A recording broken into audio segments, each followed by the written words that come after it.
네, 오늘은 우리 방금 읽었던 우리 마태복음 11장 25절에서 30절까지 말씀을 읽었고요.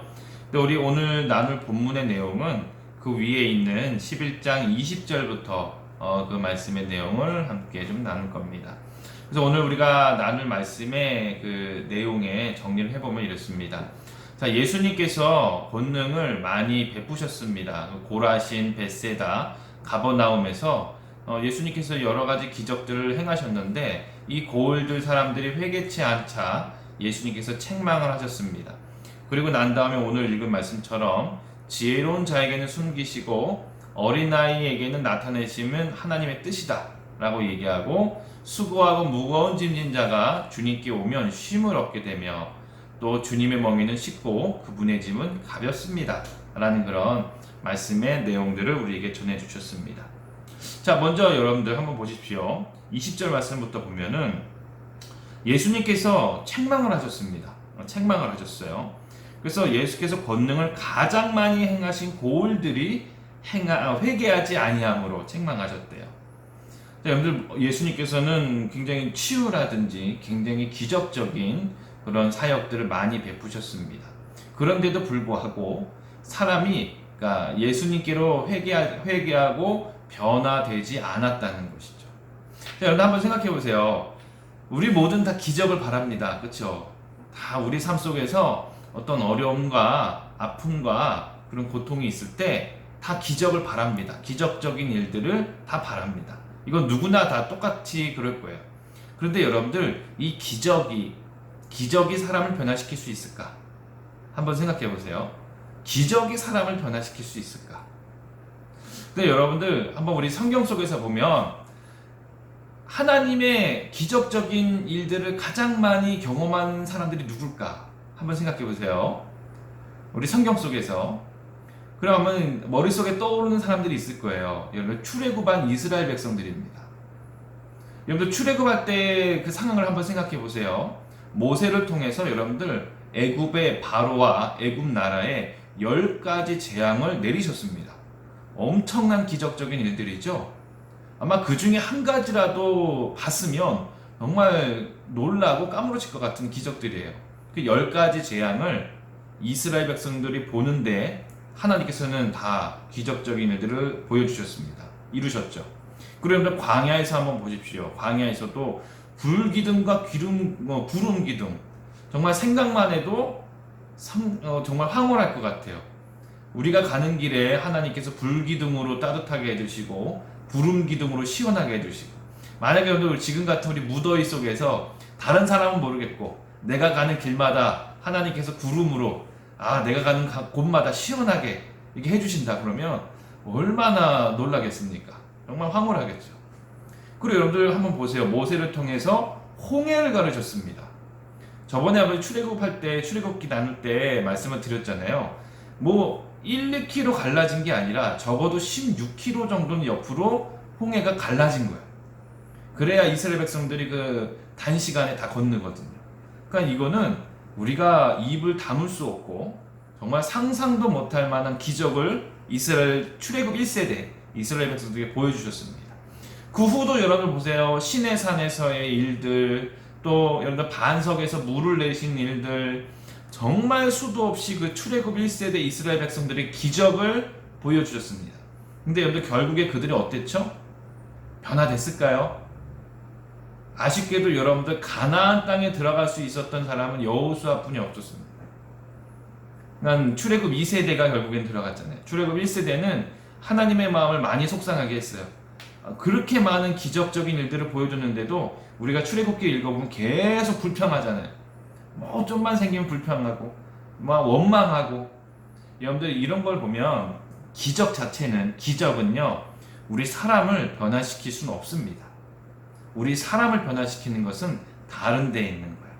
그래서 오늘 보면 이 세 가지 고을, 고라신, 벳세다, 그리고 가버나움 이런 것들을 이야기하면서 예수께서 그렇게 많은 기적을 베푸셨는데도 회개치 않고 변화하지 않은 것을 책망하셨다는 것이죠.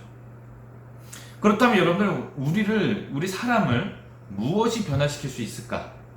그리고 여러분들 지금 우리 상황을 좀 접목시켜서 지금 우리 성도님들 상황이 다 다를 거예요. 하지만 뭐 상황마다 나를 좀 힘들게 하고 나를 좀 나에게 스트레스를 주고 나에게 어려움을 주는 것들은 다 한 가지 이상씩 있으실 거예요. 이 상황 속에서 어떻게 하면 내가 변화되고 내 마음이 변화되어서 평안함을 얻을 수 있을까? 어떤 것이 있어야 되는가를 함께 좀 말씀을 통해서 살펴보려고 하는 겁니다. 우리가 오늘 읽었던 25절의 말씀을 보면 먼저 그 힌트를 주십니다. 그때에 예수께서 대답하여 이르시되 천지의 주제이신 아버지여 이것을 지혜롭고 슬기 있는 자들에게는 숨기시고 어린아이들에게는 나타내심을 감사하나이다. 뭔가 말이 이상하죠? 여기서 보면 슬기 있고 지혜롭고 슬기 있는 자들에게는 숨기신대요. 숨기다는 건 무엇이죠? 안 알려주신다는 거예요. 깨닫지 못하게 하신다는 거죠. 그러니까 이거는 비꼬는 말투예요. 비꼬는 말투. 당시에 바리새인과 사두개인들은요 자기들이 지혜롭다 했습니다. 자기들이 슬기롭다 했습니다. 그러면서 하나님을 제대로 따르지 않고 예수님을 영접하지 않았죠. 그러니까 결국에는 무엇이냐면 교만을 이야기하는 겁니다. 교만한 자는 하나님의 뜻을 깨달을 수가 없습니다. 아무리 기적을 보여줘도요 교만한 자에게는 그냥 자기에게 이익을 주는 하나의 사건일 뿐인 것이죠.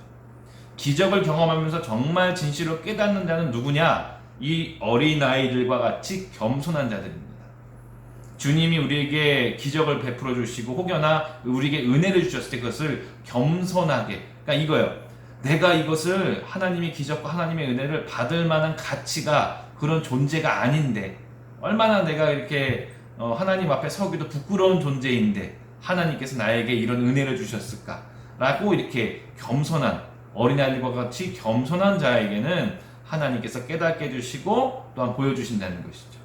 그러니까 여러분 첫 번째 우리가 변화되고 그러니까 회개할 수 있고 그리고 우리가 마음의 쉼과 안식을 얻을 수 있는 첫 번째가 무엇이냐면 하나님 앞에서 겸손해야 됩니다.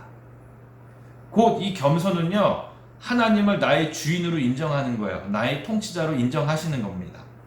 그래서 복음과 말씀을 통해서 내게 주신 것을 주인이 내게 주신 말씀이니까 명령에 순종해야 되는 거죠.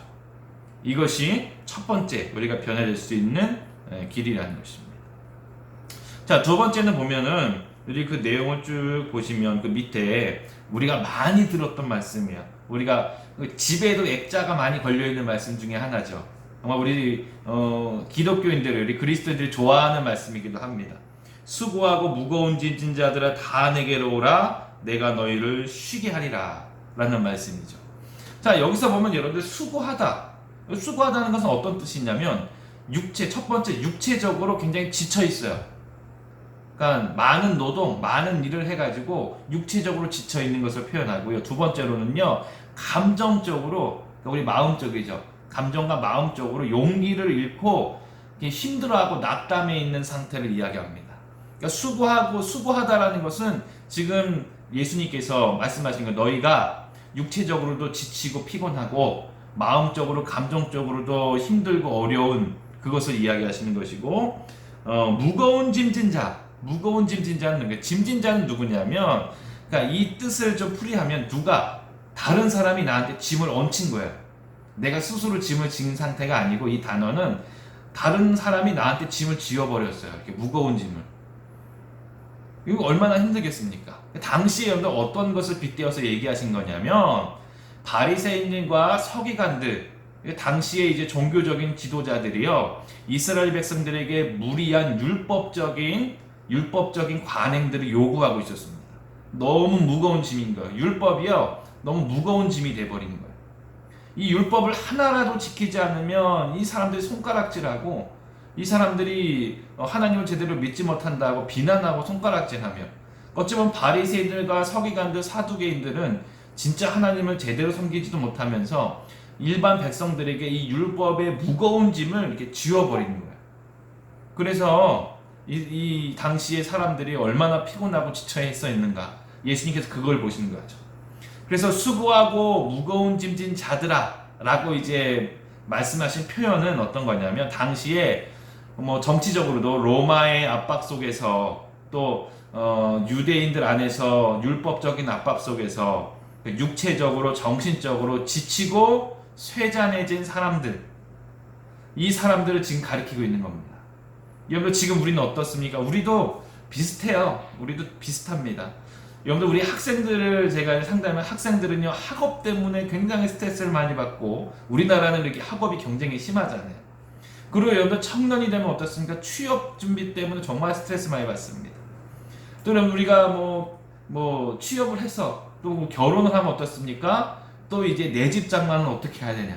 솔직히 여러분들 우리 뭐 아들들이나 아들님들이 좀 크신 분들도 있겠지만 좀 이게 뭐 3, 40대 분들 보면은 평생 월급으로 벌어도 그러니까 자기 자력으로 아파트를 하나 살 수 없는 나라가 우리나라잖아요. 요즘 얼마나 비싸요 아파트가. 그러니까 여러분들 월급은 이게 잘 안 오르는데 아파트 값은 너무 오르니까 여러분들 이거 보면은 이 젊은 층들이 굉장히 물질 때문에 돈 때문에 힘들어요. 그래서 우리 가끔 결혼을 하는 청년들은 뭐 M4 세대다 그래서 연애도 포기하고 결혼도 포기하고 나는 다 포기하겠다라고 하는 애들도 있는 거예요. 또 여러분들 우리가 그 나이가 들어서 또 어떻습니까? 노후 준비도 뭐 걱정하시는 분들 많죠. 또 건강 문제, 또 여러분들 가족 간의 관계 문제. 여러분들 우리가 나이가 많건 적건 다 우리 삶 속에 어려움과 힘든 것을 다 가지고 있는 거예요. 육체적으로도 지치고 피곤할 때도 있고요. 마음과 감정적으로도 정말로 누구에게 말하지 못할 정도로 어렵고 그러니까 힘들 때가 많이 있는 것입니다. 근데 이럴 때 주님께서 우리에게 부르시는 거예요. 수고하고 무거운 짐진 자들아. 꼭 우리를 부르시는 것 같은 겁니다. 그러면서 주님께서 우리에게 굉장히 소망이 되는 말씀을 주시죠. 다 내게로 오라. 내가 너희를 쉬게 하리라. 여러분들 여기서 정말 중요한 거예요. 정말 중요한 겁니다. 수고하고 무거운 짐진 자들이 무엇을 해야 되느냐?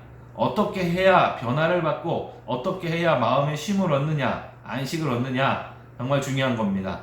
주님께로 가야 됩니다. 주님께로 가야 되는 거예요.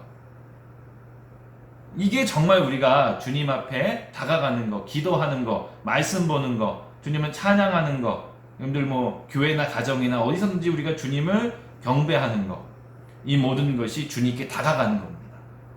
그래서 우리는 그리스도인들은 힘들 때 뭐 합니까? 찬양하고 말씀 보고 기도하죠. 이것이 주님께 다가가는 거죠. 그러니까 여러분을 위해서 첫 번째는 말씀드렸잖아요. 변화를 받고 마음의 쉼을 얻기 위해서는 겸손을 해야 되고, 이 겸손함이 있으면 우리의 주인이신 하나님 앞에 갈 수가 있어요. 교만하면 못 갑니다. 교만하면 하나님 앞에 못 가요. 겸손한 마음을 가져야 우리가 주님의 초청을 받아서 주님을 영접하고 주님께로 갈 수가 있는 것이죠. 그 다음에 보면은 29절에 보면 나는 마음이 온유하고 겸손하니 나의 멍에를 메고 내게 배우라. 그리하면 너희 마음이 쉼을 얻으리니 이는 내 멍에는 쉽고 내 짐은 가벼움이라. 자, 위에서 보면은요 아까도 그 28절에 무거운 짐이라는 걸 얘기했잖아요. 짐. 남이 내게 지워준 짐. 그렇죠? 그리고 여기서 멍에라는 게 있습니다. 멍에.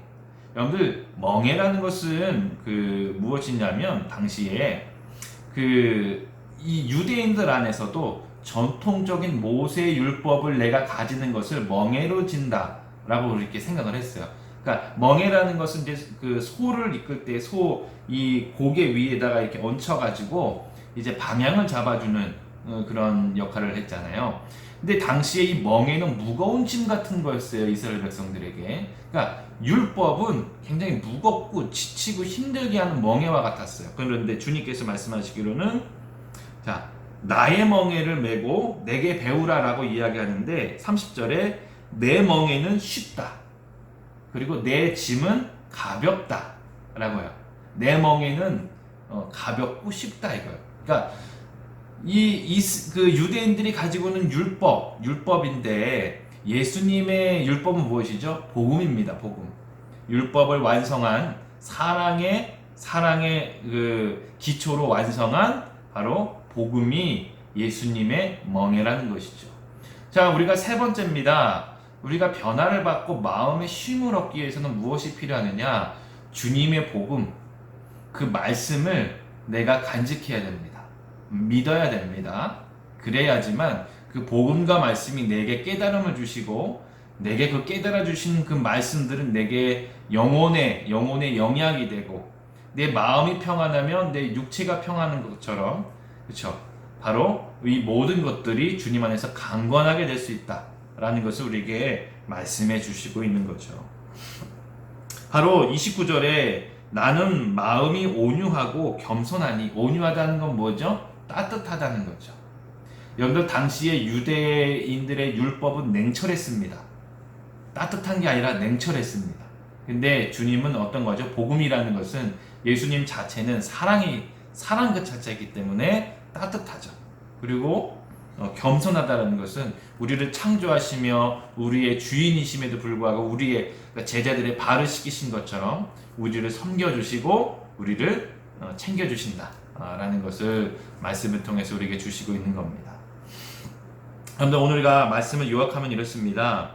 우리는 다 수고하고 무거운 짐진 자 같습니다. 육체적으로도 지치고 고나고, 그리고 몸도 아픈 데도 많고, 마음적으로도요 지치고 고나고 마음적으로도 아픈 데도 많습니다. 그럼 여러분들, 이런 우리에게 주님께서 말씀하시는 것은 바로 내게로 오라 라는 것에 내가 쉼을 얻고 평안을 줄 것이다. 얼마나 큰 축복입니까? 이것을 우리가 누리기 위해서는 첫 번째 겸손해야 되고요, 두 번째 주님께로 가까이 가야 되고요, 세 번째는 복음의 말씀을 우리 안에 간직하고 믿어야 됩니다. 분명히 여러분들 이러한 우리의 믿음과 자세가 있다면 우리 주님께서는 지금 현재 우리의 몸과 마음에 평안과 안식을 주시면 물론이고, 더 좋은 것, 바로 주님의 나라의 영원한 안식처에 우리를 인도하실 것이라는 것입니다. 여러분들 무더운 여름, 또 여러분들 코로나 시대, 정말 우리가 좋은 소식이 별로 없는 시대잖아요. 이럴 때 더욱더 우리가 복음 안에서 주님이 주신 은혜를 여러분들 맛보시고 누리면서 주님이 주시는 평안과 안식을 누리는 우리 성도님 되시기를 주의 이름으로 축복드립니다.